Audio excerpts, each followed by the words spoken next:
முதல் வாசகம். ஏன் என் அடியான் மோசேக்கு எதிராக பேச நீங்கள் அஞ்சவில்லை?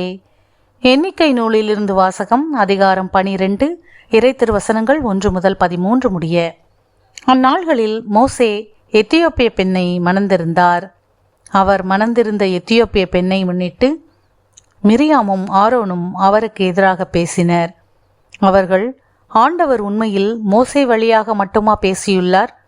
அவர் எங்கள் வழியாகவும் பேசவில்லையா என்றனர். ஆண்டவர் இதனை கேட்டார்.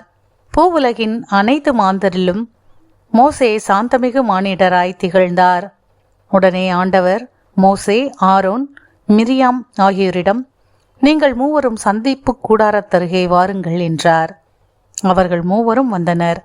மேகத்தூண் ஒன்றில் ஆண்டவர் இறங்கி வந்து கூடார வாயிலருகே நின்று ஆரோனையும் மிரியாமையும் அழைத்தார். அவர்கள் இருவரும் முன் வந்தனர். அவர் கூறியது, என் வார்த்தைகளை கேளுங்கள். உங்களுக்குள் இறைவாக்கினன் ஒருவன் இருந்தால் ஆண்டவராகிய நான் ஒரு காட்சியின் வழியாக அவனுக்கு என்னை வெளிப்படுத்துவேன். கனவில் அவனோடு பேசுவேன். ஆனால் என் அடியான் மோசேயோடு அப்படியல்ல. என் வீடு முழுவதிலும் அவனே நம்பிக்கைக்குரியவன். நான் அவனோடு பேசுவது மறைப்பொருளாக அல்ல, நேர்முகமாகவும் தெளிவாகவும் இருக்கும். ஆண்டவர் உருவையும் அவன் காண்கிறான். பின்னர் ஏன் என் அடியான் மோசேக்கு எதிராக பேச நீங்கள் அஞ்சவில்லை? மேலும் ஆண்டவரின் சினம் அவர்கள் மேல் மூண்டது. அவர் அகன்று சென்றார். கூடாரத்தின் மேலிருந்து மேகம் அகன்றதும் மிரியாமை பனி போன்ற வெண்மையான தொழுநோய் பீடித்தது. ஆரோன் மிரியாம் பக்கம் திரும்பவே அவள் நோயாளியாய் இருக்க கண்டார். ஆரோன் மோசேயிடம், என் தலைவரே, அறிவீனமாக நாங்கள் செய்த பாவத்தை எங்கள் மேல் சுமத்த வேண்டாம். தாயின் வயிற்றிலிருந்து செத்து பிறந்த அரைக்குறை குழந்தை போன்று இவள் ஆகாதிருக்கட்டும் என்றார். மோசே ஆண்டவரிடம் முறையிட்டு, கடவுளே, இவளை குணமாக்க வேண்டுகிறேன் என்றார். ஆண்டவரின் அருள்வாக்கு. இறைவனுக்கு நன்றி. பதிலுரை பாடல். திருப்பாடல் 51. பல்லவி. கடவுளே, உமது பேரன்புக்கேற்ப எனக்கு இரங்கும். கடவுளே, உமது பேரன்புக்கேற்ப எனக்கு இரங்கும். கடவுளே, உமது பேரன்புக்கேற்ப எனக்கு இரங்கும். உமது அளவற்ற இரக்கத்திற்கேற்ப என் குற்றங்களை துடைத்தருளும். என் தீவினை முற்றிலும் நீங்கும்படி என்னை கழுவியருளும். என் பாவம் அற்று போகும்படி என்னை தூய்மைப்படுத்தியருளும். கடவுளே, உமது பேரன்புக்கேற்ப எனக்கு இரங்கும்.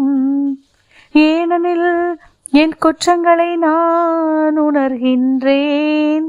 என் பாவம் எப்போதும் என் மனக்கண் முன் நிற்கின்றது. உமக்கு எதிராக நான் பாவம் செய்தேன். உம் பார்வையில் தீயது செய்தேன். எனவே உம் தீர்ப்பினால் உம் நீதியை வெளிப்படுத்தியுள்ளீர்.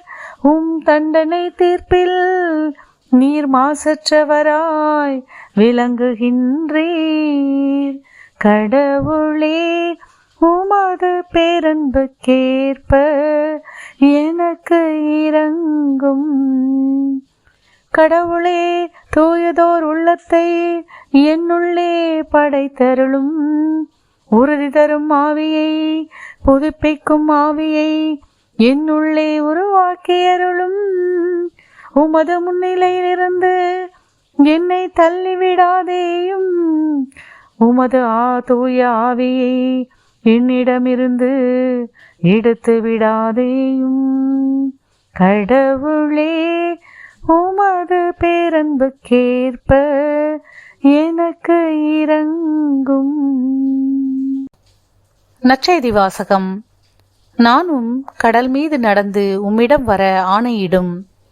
மத்தேயு எழுதிய தூய நற்செய்தியிலிருந்து வாசகம். அதிகாரம் 14, இறை திருவசனங்கள் 22 முதல் 36 முடிய. அக்காலத்தில் இயேசு கூட்டத்தினரை அவ்விடத்திலிருந்து அனுப்பி கொண்டிருந்தார். அப்பொழுது சீடரையும் உடனே படகேறி தமக்கு முன் அக்கறைக்கு செல்லுமாறு அவர் கட்டாயப்படுத்தினார். மக்களை அனுப்பிவிட்டு அவர் தனியே இறைவனிடம் வேண்டுவதற்காக ஒரு மலையின் மேல் ஏறினார். பொழுது சாய்ந்த பிறகும் அங்கே அவர் தனியே இருந்தார். அதற்குள் படகு கரையிலிருந்து நெடுந்தொலை சென்று விட்டது. மேலும் எதிர்காற்று அடித்து கொண்டிருந்ததால் அலைகளால் படகு அலைக்கழிக்கப்பட்டது.